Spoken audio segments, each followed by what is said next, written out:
Makanya Imam Syafi'i mengatakan ketekunan kehusuan dalam sholat itu merupakan salah satu kesempurnaan sholat. Kalau Imam Ghazali, kalau sholat orang yang was-was saja udah dianggap nggak khusyuk gitu, dianggap nggak sah. Kata Imam Ghazali itu, bagiku khusyuk itu merupakan syarat sah sholat atau menjadi sahnya sholat. Kalau nggak khusyuk, banyak was-was kemana-mana, nah itu tidak sah. Itu pendapat pribadi Imam Ghazali. Tapi kalau Imam Syafi'i, salah satu sempurnanya sholat adalah konsentrasi. Tidak was-was hati, tidak pikiran kemana-mana. Itu sempurnanya. Di antara lagi sempurnanya sholat apa? Sab, itu kan? Sawu subupakum, luruskan dan rapatkan sab. Istau kata Nabi. Luruskan, rapatkan. Painat taswiyata subub min tamamis sholat. Karena merapatkan dan luruskan sab itu merupakan kesempurnaan sholat. Sekarang sholat kita dohirianya sudah sempurna nih ya. Sabnya sudah mulai rapat lagi. Kemarin mah kita menghadap Allah renggang, jaga jarak. Sekarang udah nggak usah ragu lagi bahwa kita memang sempurnanya ibadah sholat kita adalah lurus dan rapat tadi. Nah, ini dua para jamaah. Jadi diupayakan kita jangan sampai ada ragu akan keabsahan atau kesahannya sholat kita. Tadi saya mencontohkan ragu karena umpamanya wudu atau hadas tadi umpamanya hadas. Nah, kalau umpamanya was-wasnya misalnya berapa rakaat, kan masih ada jalan keluar atau was-was gitu mah. Kalau was-was bilangan rakaat 2 atau 3, kata ahli fikih ambil berapa? 2. Berarti kalau 2 bertambah lagi 1 lagi. Nah, misalnya maghrib atau udah 2 atau 3 ini maghribnya, atau isya misalnya. Udah 4 atau 3 ini. 4 atau 3. Ambil 3. Tambah lagi 1 berarti. Walaupun orang mandang. Loh kenapa si Anu tuh sholat 5 rakaat? Terserah. Karena kita ada was-was tadi. Ditambah. Dan ada ujungnya sebelum salam. Ada yang dinamakan sujud sahwi. Nah, jadi makanya kalau was-was masih ada solusinya. Tapi kalau meragukan akan keabsahan sholat. Sekaligus batal sholatnya. Kemudian yang berikutnya wabifi'lin kasirin, menjadi batal itu sholat bifi'lin kasirin dengan sebab banyak berbuat yang banyak. Bahasa lainnya banyak gerakan yakinan dengan yakin min ghairi jinsin af'aliha, yaitu selain jenis perbuatan sholat yang itu memang diperbuat di dalam sholat. Nah, tidak ada kaitannya dengan perbuatan sholat. Banyak geraknya. Contoh menggaruk biasa. Menggaruk yang tidak membatalkan kalau garukannya kecil biarpun banyak. Contoh, pas kita pemesan begini gatal di sini misalnya. Bukan garuk begini, cukup gini. Kalaupun banyak, kalau begini nggak batal. Atau umpamanya katakan di paha gatalnya luar biasa. Nah, kalau garuk begini, nah ini ada batasannya. Tidak boleh lebih daripada 3. Berarti batas maksimal 3. Lebih batal. Jadi optimalnya sebenarnya 2. Karena batasannya 3 sih itu batasannya. Tapi kalau kita letakkan itu tangan, nah digini. Ini walaupun banyak. Gerakan kecil biarpun banyak enggak. Atau keselang. Misalnya udah garuk 1 kali. Siap. Gatal lagi, garuk lagi. Nah itu walaupun lebih dari 3 kali enggak masalah. Karena diselang tidak tuli-nuli, tidak terus menerus. Nah itu.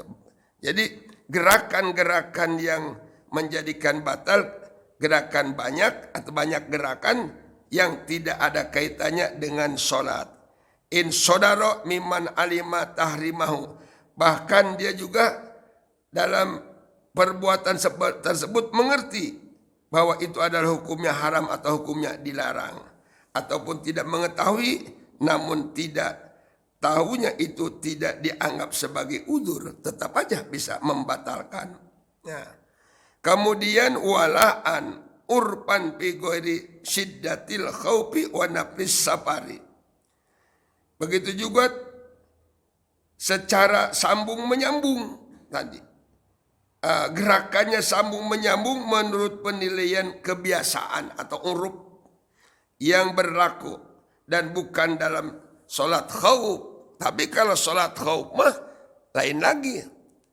Sholat khauf, sholat di kala perang, ketakut. Nah, termasuk sholat khauf, umpamanya takut ketika kita sholat, ada yang jatuh dari loteng, ternyata ular sanca yang besar. Kita kan pasti banyak gerak itu. Diintai pun ular ke selatan, kita belok ke selatan, bergerak tuh badan kita. Itu tidak membatalkan, karena khauf, takut akan ular tadi. Membatalkan sholat tidak boleh. Nah, tapi kalau gerakan seperti itu tidak membatalkan, karena tadi khauf dianggap. Nah, ini para jamaah. Jadi berkaitan dengan ini tidak begitu banyak sebanyak permasalahan yang membatalkan sholat ini. Di antara seperti itu. Banyak gerak. Nah, ada yang kadang-kadang gerakannya itu ketika dia membaca badannya enggak mau diam. Bismillahirrahmanirrahim. Terus gerak aja ngikutin irama membaca.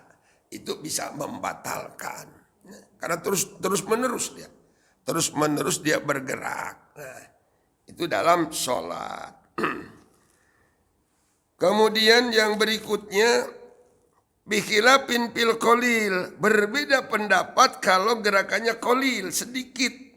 Kahot wataini wa ini tasaatan haitsu la wasbatan. Gerakan yang sedikit tadi misalnya 2 kali melangkah sekalipun jauh asal tidak rosbatan melompat. La rosbatan tidak melompat gitu. Makanya ketika kaitan yang dengan ini, kalau boleh Bapak emaknya perhatikan, umpamanya di Masjidil Haram, di Masjid Nabawi, mereka kayak nggak pakai ilmu fikih ya. Gini, kan kadang-kadang ketika sholat itu karena masjid besar, jamaah banyak, udah Allahu Akbar, udah pada takbir, tahu-tahu karena melihat di depan kosong, dia kan maju.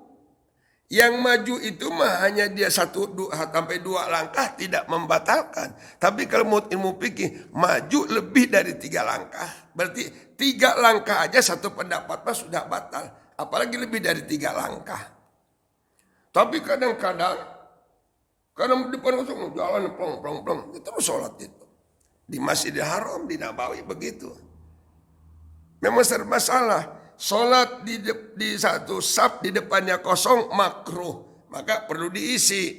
Nah, diisinya tidak boleh lebih dari 3 langkah. Berarti maksimal pas langkah yang ketiganya. Tapi kalau di sini maka khotwataini katanya. Dengan yaitu 2 kali, 2 langkah. Bagaimana kalau 1 langkah tapi melompat? Itu batal. Karena 1 langkah tapi karena dia melompat, wasbatan tadi. Atau wador bataini, 2 kali pukulan. Nah, 2 kali pukulan. Umpamanya ada nyamuk pukul berturut-turut gitu. Tapi kalau umpamanya mukul sekali, tak gitu. Makanya kalau kebetulan ada nyamuk terasa sakitnya. Nah, kita menyamuk waktu sholat terasa. Sayyidina Ali mah cabut anak panah kan yang gak terasa.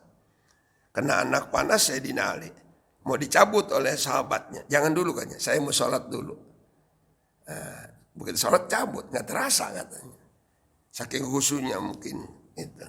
Kalau kita menyamuk aja terasa. Refleks kan, dikepuk. Tapi kalau 1 kali gak batal katanya di sini. Kalau 1 kali. Juga dor bataini, 2 kali pukulan yang dianggap membatalkan itu puasa, yaitu sholat. Jadi para jamaah yang dimuliakan Allah Subhanahu wa taala, nah apabila dengan maksud 3 kali bergerak secara sambung menyambung dengan ia berbuat 1 kali saja ataupun juga 3 kali, maka batalah sholatnya 3 kali.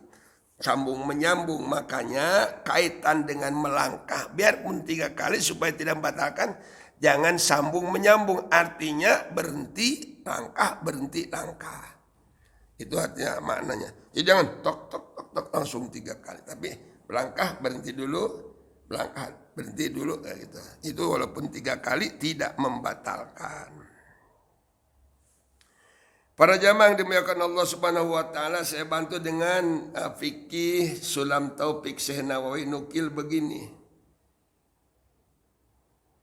Bima yubtilu sholati, dari sebagian yang membatalkan sholat, kata Syekh Nawawi. Tabtulu sholatu bil kalami, 1, batal sholat dengan berucap. Walau biharfaini, walaupun dengan ucapan 2 huruf. 2 huruf, awi biharfin atau 1 huruf, tapi mubhimin, 1 huruf tapi bermakna, dapat dipahami. Illa in nasiya wa qalla bil af'al al katsirah, kecuali dia lupa. Jadi Syekh Nawawi nukil sholat itu bisa batal, kata beliau, dengan ucapan lain selain ucapan sholat. Ya kalau ucapan sholat mah sekecil, selebar, sekuat apapun tidak masalah. Ini luar sholat, ucapan sholat, walaupun dengan 2 huruf. Mana 2 huruf contohnya? Atau misalnya, dengan 2 huruf, 2 suku kata, 2, bukan 2 huruf. 2, betul katanya. 2 apa tuh namanya? Dengan tul. Sukunya, 2 suku kata. 2 suku kata. Atau satu suku kata tapi bermakna. Contoh 1 kata bermakna. Pah, dedek mau pergi. Ya, 1 kata kan? Batal itu. Karena bermakna. Maknanya mengizinkan anak pergi gitu. Kalau tadi betul. Nah, Pah, ini untuk dedek ya? Betul. Nah, walaupun nggak keras. Nggak sampai kedengaran kemana-mana. Enggak. Nah, betul umpamanya. Ringan, tapi berucap, namanya berucap lah itu, namanya kalam, namanya ngucapnya, itu bisa membatalkan 2 suku kata atau 1 suku kata tapi berfaham, bermakna, ya, walau biharpin atau biharpin mufhimin, ada pahamnya. Illa, kecuali katanya innasiya, dia lupa.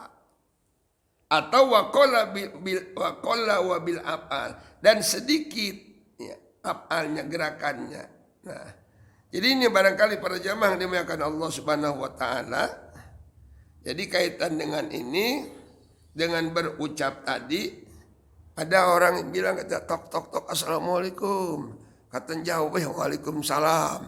Enggak ada itu keterangannya seperti itu kalau di dalam ilmu fikih itu. Tetap aja, biarpun dia ucapkan salam ya biarkan saja. Tidak boleh kita jawab.